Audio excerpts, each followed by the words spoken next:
Dwane, I can't imagine you appreciated that game for its lack of defense, but for your fan of offensive basketball, that's something to see. For the fans, it was a great exhibition of basketball. The young man, Terrence, he came, picked it up. We lose DeMar when he hurt his ankle and put on a heck of a display. But not only did he get 51 points, he had 9 rebounds, which was huge too. But the Clippers, you have to tip your hat. They made a lot of tough shots. I mean, it wasn't like our guys were giving them buckets. I mean, they may have a couple in the rotations where we slipped up, but most of them were challenged. You got to tip your hat. They're an offensive machine from top to bottom. What do you think goes through a player's mind like Terrence when he gets on one of those rolls? I don't know.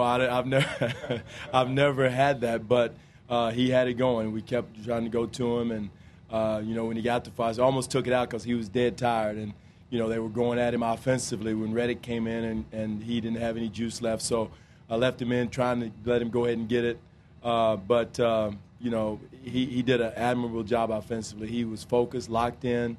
Now he's told on himself. Now, not that he's got to get 51 every night, but he's got to have that kind of offensive focus of coming off screens and looking for a shot, being aggressive, because he's giving it to us defensively. And he's locked in, and he was razor-like focus on the offensive end of the floor.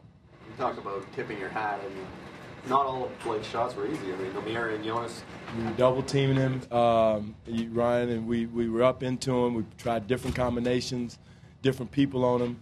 Usually Chuck does a good job on a guy like that, but he made falling down jump shots, made some heck of a post moves. Again, it was a credible offensive display on their part, and again, it wasn't like our guys weren't giving the effort on the defensive end.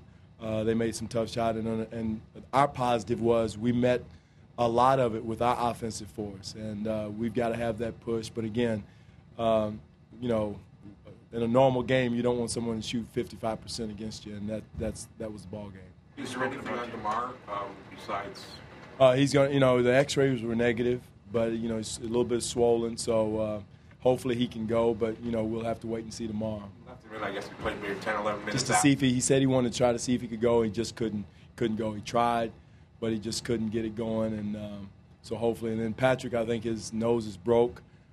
Griffin came through with a forearm on, and got him through, and he got the foul. So, but again, he still can go. He probably have to wear a mask to play.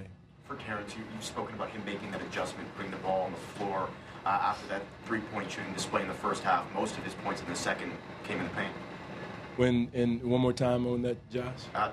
Terrence making the adjustment after the first half, knocking down the shots, and then putting the ball on the floor, getting in the paint.